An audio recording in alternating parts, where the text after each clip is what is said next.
Predict, pick, and prevail in your fantasy football leagues with Nick Giacobbe and Nick Cap. From breakouts to busts, superstars to sleepers, these are the guys that will help you achieve fantasy glory. This is the PrimeTime Fantasy Podcast. Welcome everybody to Season 2, Episode 19 of the PrimeTime Fantasy Podcast, where we give you our predictions, our picks, and the hopes that we hope you prevail in this upcoming Week 2 and the rest of the 2022 fantasy football season. I am your host, Nick Giacobbe. Joining me is Nick Cap. Nick, we're recording right before Monday Night Football. If you're watching the YouTube, which hopefully you are, I am wearing my bright electric green Russell Wilson number 3 jersey. I am rooting for the best of both worlds. I am rooting for my Seahawks. I am rooting for Russell Wilson. I hope that by the time we record next time, I could say that I've won most of, if not all, of my fantasy matchups, but it's looking like a 3-2 split for me. Yeah, I'm at probably 4-1. I have 3 locked up for a win, and 2 that are iffy. Both the projections are literally within 1 point of each other, so could go either way. But I would project 4-1 based on the week, so no complaints there. But everyone wants to go 5-0 or undefeated. Yeah. Yeah. For you, all of you listening, hopefully you guys won your matchups, and hopefully we helped you a little bit with winning your Week 1 matchups. And if you didn't, don't worry. It's Week 1, both for the NFL and for fantasy. It really doesn't matter too much. There's so much that could change in the next 17 weeks. So don't worry too much about it. Now, we have a fun show planned for you guys today. It should be a shorter one, about 30 minutes is what we're going to do on Tuesdays. We have some injury news that we got to recap. We didn't get to talk Dak yesterday, so we're going to talk Dak today. We have a full waiver wire segment talking about a lot of targets that you could go for on your waiver wire, and we're going to give you our favorite waiver wire targets as well. And we're going to end the show with one of our favorite segments from last year, Stash or Trash. We're going to tell you if you should keep these players on your bench, if you're sending them to the dumpster. Before we get into that, if this is your first time listening to us, thank you so much for doing that. We do the show 4 times a week, Monday, Tuesday, Thursday, Friday, and then a live show on Sundays. If you want to listen to the weekly shows from Monday to Friday, they're found on all audio streaming podcasting platforms, iTunes, Spotify, Google Podcasts, Anchor, anywhere where you can find a podcast, you find the PrimeTime Fantasy Podcast. If you're on iTunes, please give us a 5-star rating and a review. I know you hear this every episode, but it does help. Like, if you can take 30 seconds to do it, it does help. We'd appreciate that. If you're on YouTube or would rather watch us on our YouTube, it's PrimeTime Fantasy Podcast. Please hit that subscribe button, hit a like button on this video, drop a comment. We'd appreciate all of that as well. If you want to support us on social media, and please do, Twitter, TikTok, Instagram is PrimeTimeFFPod. Facebook and YouTube is going to be PrimeTime Fantasy Podcast. We're going to start off with some injury news and some updates. We have to talk Dak Prescott. We almost did an emergency recording last night. It was really, really late. So now that we have clarity on Dak, we're going to talk Dak. He injured his thumb in about the fourth quarter when they were losing by like 17 points or whatever the number was. I think it was actually 13 points. I don't know. My math is really off there, actually. He injured his thumb on his throwing hand. I think it was his throwing hand. He's out 6 to 8 weeks. If he is out 8 weeks, it's actually right after his bye week, and he's coming back at Green Bay. If he comes back in the 6-week range, he could either face the Lions or the Bears. Nick, what are your big takeaways from this Dak injury? I see it in your notes, but it's the biggest takeaway of all. Every single Cowboys player gets a big downgrade. It's very concerning. The only thing I'll say is I do think you're going to see a desperation trade for Jimmy Garoppolo. And if they do land Garoppolo, honestly, I think you're pretty much where you were at. I think you are too. I think you are too, because Deebo Samuel was a top 10 wide receiver last year. Kittle was great. Like, yeah, Jimmy might be on the same level of Jimmy Dak at this point. The savior. Jimmy's going to be a savior. Maybe. I got a real interesting one for you. What if they call Green Bay and offer them 3 first-round picks? I would do it. I'm just saying, Jerry Jones is in win now mode. Like there's no way Jerry's going to punt another season because of Dak. One of my big takeaways here is that I'm not super duper worried about Dalton Schultz. Cooper Rush, quarterbacks like targeting the tight ends when they come in. I'm not super duper worried about Schultz, and you probably took him around 6 or 7. CeeDee Lamb worries me. My biggest worry, though, is Zeke. Zeke without Dak Prescott, a few years ago when I won my points title in our league with my monster team of wide receivers, Zeke was my first round pick, and it didn't even matter. He was riding my bench because my team was so good.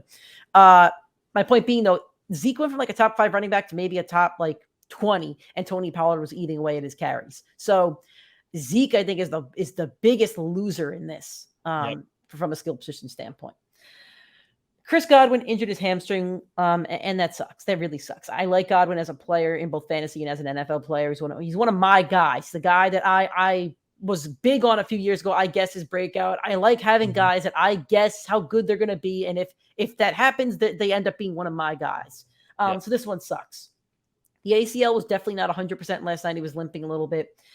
Reports said that he could be out a couple weeks. Hamstrings are one of those things that need to be right to kind of play.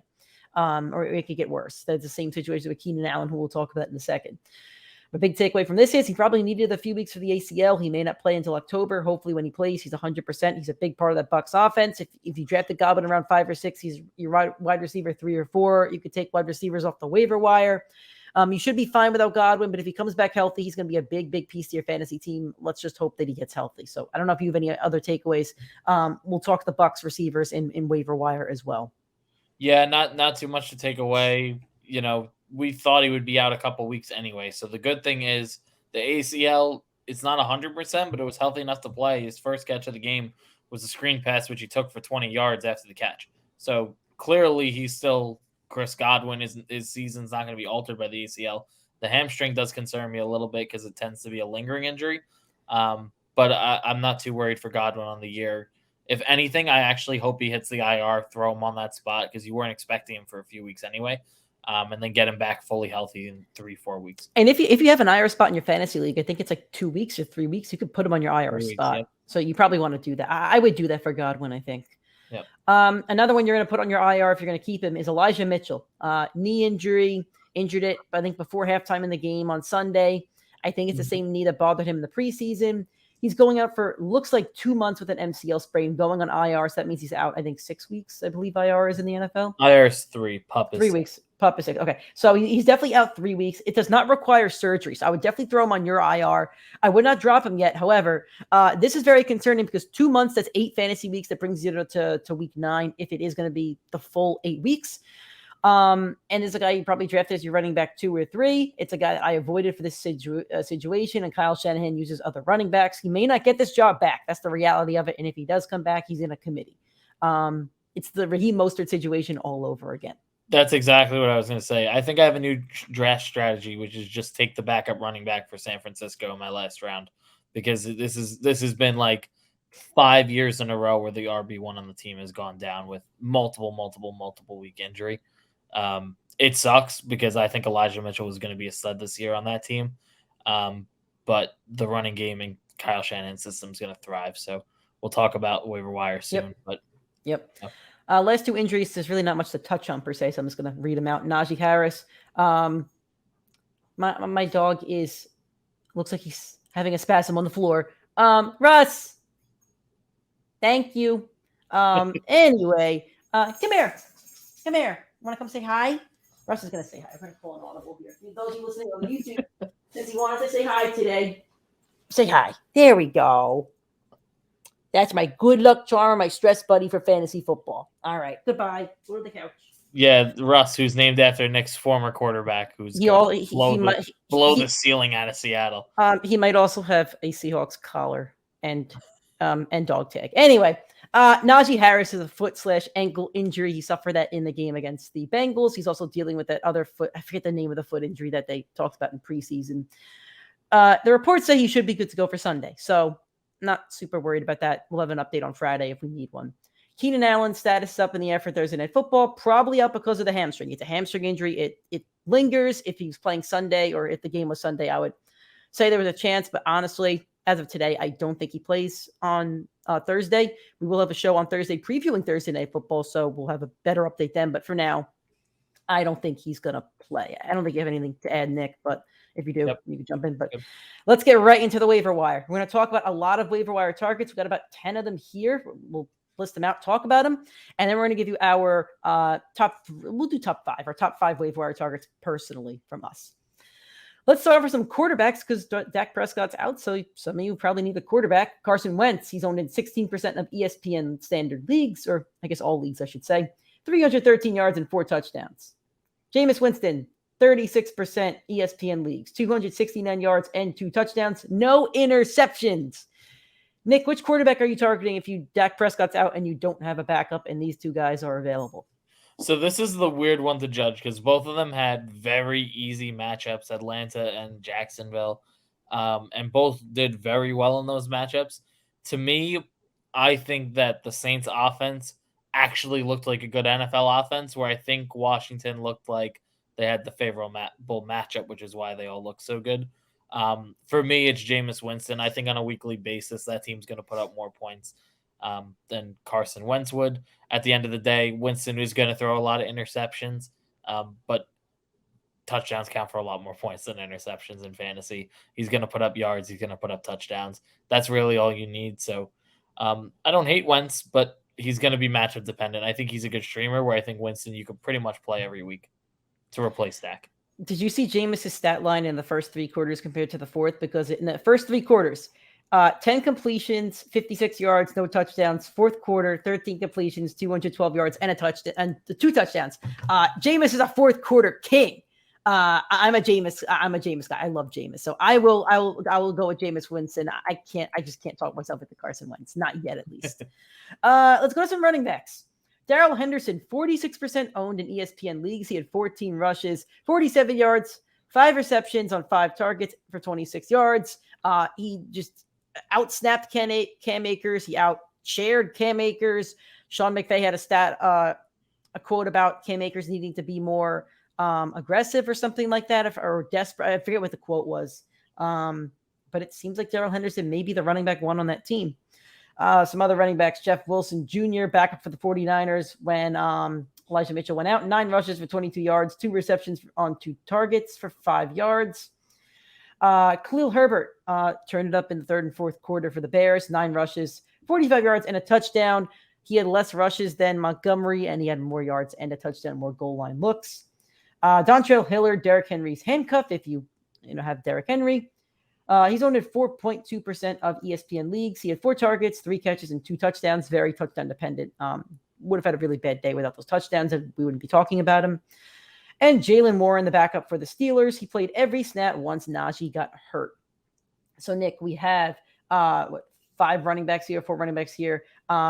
Which one or 2 are you targeting the most this week? And any you don't think that should be targeted? All right, so I'm not going to take Jalen Warren yet. I think that was a plug and play. I'm not even confident he is the handcuffed, even though he got all that workload once Najee went down, because you didn't see him get it earlier in the day. So I think Warren's going to be pretty much a smokescreen. I think a lot of people will pick him up. I don't want him. Hilliard, shockingly, I saw this stat afterwards, played 88% of 3rd down snaps. So clearly they have a role in that offense, and he ran around on a lot of those. So I like him, but not as much as the other 3. The other 3 are definitely the ones you want this week. My number 1 would be Darrell Henderson, because I think over the next 16 games of football, Darrell Henderson could actually be the RB1 on a top scoring offense. My number 2 would be Khalil Herbert. I said it in the preseason. Khalil Herbert looks like a better running back than David Montgomery. I'm happy to own him in 2 or 3 leagues already, so I don't have to use the waiver pick. But when he's out snapping him, out rushing him, getting those yards, better yards per carry, finding the end zone, like that's everything you wanted to see from him. And that was a bad condition weather game. When you watch him in a healthy offense where he's going to get more passing attempts, where they're going to hand him the ball a lot more, I like Khalil Herbert a lot.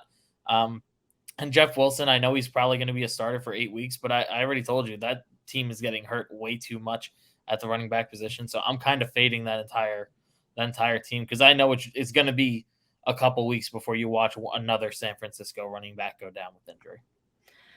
For me, I think I agree with everything you just said. Hilliard, I'm not targeting. I'm keeping my eye on Jalen Warren because I think this foot injury could linger for Najee Harris. So if you have a super, super deep roster, if you're in like a 14-man league, I would pick up Warren if you can. But I think Darrell Henderson, Jeff Wilson Jr., and Khalil Herbert should all be on your radar for your pickups this week, especially with the running back position being so thin. And if you have David Montgomery, you really should go and get Khalil Herbert. And even if you don't, you should go get him because you're locking up somebody else's handcuff. On to the wide receivers, we have a good amount of them. Jarvis Landry, he's owned in 58% of leagues, so he's probably not owned in your league, but if he's not, he's got to be a number 1 waiver target this week. I'll just say it. 7 receptions on 9 targets, 114 yards. Curtis Samuel, he's only owned in 8.5% of ESPN leagues. He got a lot of love in camp, and he had 8 receptions on 11 targets for 55 yards and a touchdown. Another Washington receiver, 56% of leagues, is Jahan Dotson. 5 targets, 3 catches, 40 yards, and 2 touchdowns. For the Ravens, Devin Duvernay dominated the targets, 4 receptions, 4 targets, 54 yards, 2 touchdowns. He's owned in 2.3% of ESPN leagues. Romeo Doubs for the Packers, owned in 24.9% of ESPN leagues. He had 4 receptions on 5 targets, 37 yards. That was in the second half. Rodgers started to target him a bit more. Julio Jones owned in 43% of leagues, 5 targets for 3 catches, 69 yards, very nice, and 2 rushing attempts for 17 yards. DJ Chark owned in 49% of leagues, 8 targets, 4 catches, 52 yards, and a touchdown. Corey Davis owned in 3% of leagues, 6 catches on 9 targets with 77 yards. All right, what 2 receivers would you be targeting this week? This is tough because I feel like almost every single one of these guys I want to roster. Oh, then you know what? I'll take it then. Not a chance Corey Davis touches my roster again after last year. I drafted him and just bust. Nope, not a chance. DJ Chark, I don't think you see that stat line every week, so I wouldn't even target him either. So I'm just going to cut those 2 out right there. I jumped in front of Nick. So I said Jarvis Landry, but I feel like that's not good advice because he's probably owned in most of your leagues anyway. So I'm going to give you 2 other ones then. I'm going to go with Devin Duvernay because he's we need to see where this Ravens offense goes. Everybody's all in on Rashad Bateman, and he had a nice stat line too, but Duvernay is only like 25. Like, he's still young, and Lamar can start targeting him a lot. This is something that we need to see for 2 or 3 weeks. I think it's worth taking the shot on if he does end up being the Ravens wide receiver 1. And my second one, I'm going to go with Curtis Samuel. Look at the targets, look at the receptions. Like, it's right there. This is your first week forecast. Terry McLaurin might be the guy over there, but Carson Wentz isn't like Aaron Rodgers that's just going to target like one player the entire game. I feel like, just because he's big and just because he's Terry McLaurin, I feel like Wentz could end up going more with Curtis Samuel, and we don't know how that will play out. So I think those are the 2 I would go with. I like Dobbs. If you're in a deeper league, take a shot on him. Julio Jones, I really like too, but I would love to talk about Julio and Jahan Dotson as well. So I really do like all these guys, but I think in terms of people that are actually going to be available on your waiver wire, I think Duvernay and Curtis Samuel are probably available in all waiver wires out there, and I think those are 2 that I would target. So if I'm looking at this, I'm thinking to myself, and I'm looking at this, and I see a lot of guys here where they will either take over someone's job or their job will be taken over. I'll go right through the list very quickly. Jarvis Landry, Chris Olave is going to take over that role halfway through the year. Curtis Samuel, Jahan Dotson probably takes over that role. Jahan Dotson probably takes over for Curtis Samuel. So Jahan Dotson would be one of these guys that I do target. Devin Duvernay probably gets overtaken by Rashad Bateman and probably out-targets him, out-drives him. Mark Andrews also got shut down this week. So the 2 of them will probably have a bigger role than Duvernay did this past week. Romeo Doubs will overtake as a Packers elite wide receiver. Chris Godwin, once he returns, will take back over for Julio Jones.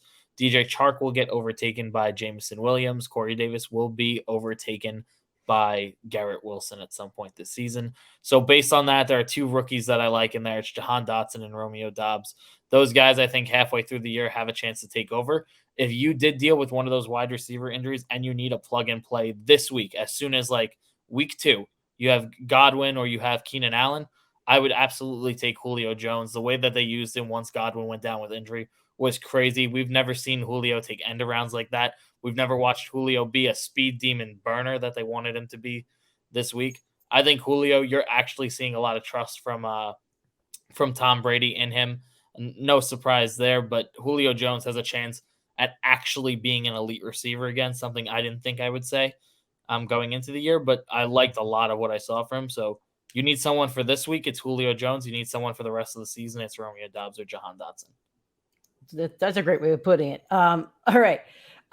Let's move on to the tight ends. And I'll just be honest, I am not picking up any of these tight ends. But anyway, OJ Howard owned in less than 1% of leagues, 2 for 38 with 2 touchdowns. Just an anomaly right there. It won't happen again. Somebody won a lot of money off of FanDuel probably by betting something stupid like that. And Gerald Everett, 14%, owned in 14% of leagues, 3 catches for 54 yards and a touchdown. He's going to be touchdown dependent. I don't know if you have a strong take, but I wouldn't target either of these guys. you probably have a tight end. And if you don't, maybe you have to target them. But Yeah. I need to see more. I need to see more. I like Everett a little bit more because Keenan Allen will be out Thursday, but I need to see more than a week. So I think I'm going to pick up Everett and I'm going to drop Cole Kmet in the league. So it might be a bold take for our projection on the year, but just seeing the touchdown upside of the Chargers team and how well they drove down the field, I think I do want to take Everett and I have Herbert in that league, so I'd be handcuffing him. So I think I'd probably go with that. All right, Nick. How about you give me your top 5 waiver targets of this week? All right. So number 1 is absolutely Darrell Henderson. I think that's the lock of the week. I think that's a guy that's going to be RB1 rest of the season on one of the top 3, 4, 5 offenses in the NFL. I think that's an easy lock. Number 2 would be Khalil Herbert. I think he's the better running back there. I think he has a chance to overtake his RB1 for the entire season. Even though it might not be these first couple weeks, you already saw hints of them transitioning that offense over to Herbert. Number 3 would be Romeo Doubs. We saw the Packers last year come out very cold, and then they lit it up. Rodgers won that MVP award, and they seem to solve all their problems. They're going to have to figure out a way to replace Devontae Adams. Devontae Adams had more yards than the entire Packers wide receiving room yesterday. That's not going to happen again. Romeo Doubs will have to be implemented, and he trusted him in the second half of that game. Number 4 would be Jahan Dotson. 2 touchdowns, 5 targets, 40 yards in your first game as a rookie. That's a big role, a big responsibility, and the game script is going to be worse later in the year than it was in this week 1 matchup. And number 5, purely dependent on if you had Dak or not, I would take Winston. If you didn't need Winston, I would go Julio Jones.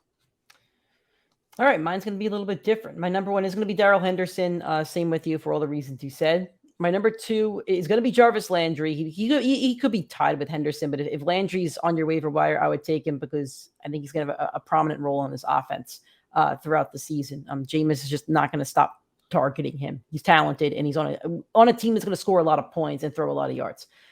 My number 3, I'm going to go with I'm going to go with Khalil Herbert, because I think he has a chance to take over that role that Montgomery has. He could be the running back 1. You could be getting a running back 1 off of your waiver wire. We've seen reports that he fits the scheme better. He's a more talented running back.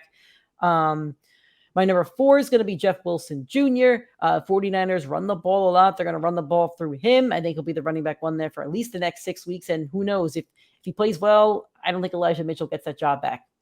And my number 5, I'm going to go with Curtis Samuel. If you don't have Dak, if you have Dak and you need a quarterback, meaning you have no quarterback on your team, then Winston's my 5. But if you don't need a quarterback, Curtis Samuel, 11 targets, 8 receptions, like he had a great week. So I would give that a shot.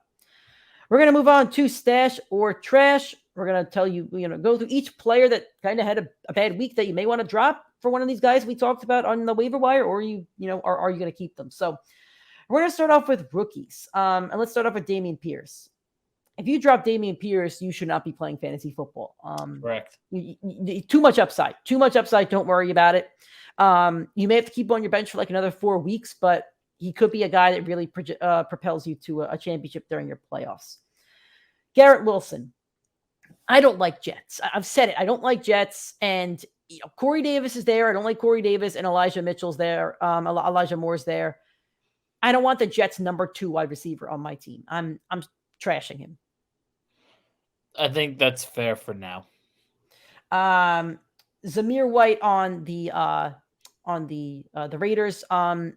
They're not running the ball enough for me, and I know he could be the pass catching back, but I don't. I think there's other options out there. If you get Khalil Herbert or Jeff Wilson, like there's no reason to have Zamir White on your team. That's a guy you can drop for them. I completely agree. James Cook, he fumbled like his first carry, I think, and they still like Zach Moss and Singletary. And Josh Allen's the running back number 1. I don't think he should be on a roster if you could get one of these running backs as well. Yep, I agree. So moving on from rookies, Kadarius Toney. I would keep him, and still a lot of upside, but his role there is not as one of the top 2 wide receivers, but I would still keep him on a roster. I'm holding Toney. He only saw 7 snaps, which was ridiculous. I think they did say he was playing through a minor injury, but they did shockingly start Shepard as the wide receiver 1 there. So that was kind of shocking, but I think I'd still stash Toney. The talent's too good. Raheem Mostert. I would drop him because he's the running back 2 on a team that doesn't run the ball enough, and I don't like running back 2s, and I don't think he becomes the starter either. And he's kind of made of glass. I agree. Nico Collins. If you can't get one of these top guys, I'd hold him. But if you could get one of these guys that we mentioned, I would drop him. I would drop him for any of the guys we said to pick up. But the game script will be a lot better down the line for him. So I do see why people would want to hold him. JD McKissick. This is a really interesting one because Gibson got a lot of targets, which is one of his knocks. I need to see Gibson get a 3-down roll for like another 2 or 3 weeks. I would hold on to McKissick unless you could get one of these other running backs that could be a running back 1. I would drop him. Aaron Rodgers. I would not drop Rodgers. As much as I don't like him and as much as I don't think he's going to be in the top 12 this year, I still wouldn't drop Aaron Rodgers. There's no quarterback that could be your backup that's better on the waiver wire. Yeah, I mean, he shit the bed last year. He shit the bed last year. I know he doesn't have Adams, but still, if there was a Derek Carr or Kirk Cousins there, I think I would take either. I wouldn't either. You can't drop the MVP. You drafted him for a reason. Like I just don't think he's droppable. I would drop Rodgers for the 2 of them. I would have drafted the 2 of them over Rodgers as well. So would I. Marvin Jones. I think I would drop him. This talent on the waiver wire, I would drop him for this talent. So I didn't realize, like, when I was pulling the numbers for this, I didn't realize he was owned in like 80% of leagues, which is absolutely ridiculous. He should be owned in no more than 10% of leagues. You should absolutely be dropping him. Russell Gage. This one's really interesting because Russell Gage fits the Godwin role better, but I'm not keeping Gage roster because I think Brady trusts Julio more. Yep, I agree. Kenny Golladay. He was a bust last year. I don't want any part of him this year. Like, no. I agree. Jacoby Myers. I don't like Patriots, but I will keep him and see what happens as the wide receiver 1 on that team. I'd cut him. Cole Kmet. Nick, you already said you were cutting him. I wouldn't cut him because you didn't see enough of him in week 1. It was a monsoon.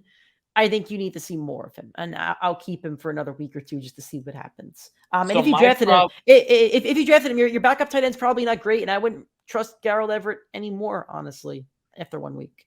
I would take Everett. Logan Thomas is on a lot of waivers. You might see Albert O or Noah Fant do something tonight. Like, those are guys that I'd keep an eye out on over Kmet. And Kmet was taken in like an 11th or 12th round. You knew he was going to be cut if you didn't want him anyway. The problem for me is I didn't see them they were in a game script where they were down 10-0 pretty early on in the game. I didn't see them trust Justin Fields, even with the weather conditions, enough to throw the ball. He had less than 20 attempts in a game script that should have had him passing the ball more, even with the weather conditions. So, I don't know. Not in those conditions. I need to see what happens in a week or 2. I don't know. I think they should have passed a little more. And I think there was a reluctancy in Justin Fields' passing ability. Maybe.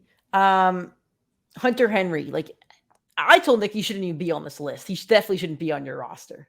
He should not be on your roster. Trey Lance. If you're in a 10-man league, I would think about it. I would cut him if Kirk Cousins is on your waiver wire. If you're in a 10-man league, but there's probably no quarterback better than him on the waiver wire, so keep him.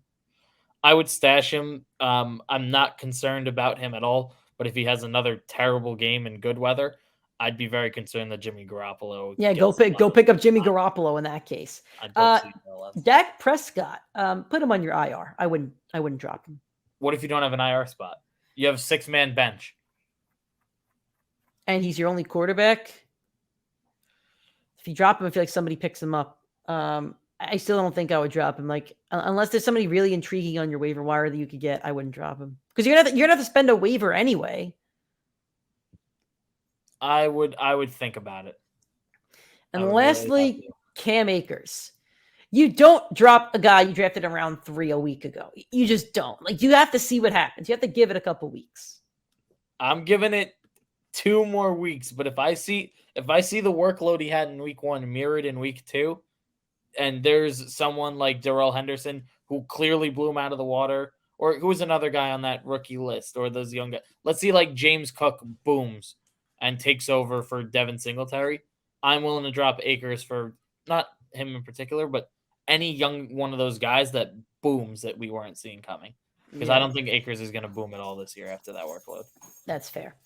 All right. That is Stash or Trash. Hopefully we helped you guys out. Hopefully we helped you figure out your waiver wire. Thank you for whining, Russ. That's very nice of you. He's excited. Hopefully we helped you out with your waiver wire a little bit. Hopefully we helped you decide who you want to keep, who you don't want to keep, and can add tomorrow on your Wednesday waivers. Don't forget to set your waivers for every single one of your leagues. Thank you guys for listening to this show. Our next one will be Thursday Night Football preview, and any news updates for all these injuries. You could find that on all podcasting platforms, iTunes, Spotify, Anchor. You could also find it on YouTube if you'd rather watch it. Primetime Fantasy Podcast. Keep connecting with us on social media. PrimetimeFFPod on TikTok, Twitter, and Instagram. Go to Facebook and YouTube, Primetime Fantasy Podcast, if you want to connect with us there. Thank you guys for listening. Best of luck getting the waivers that you want this week.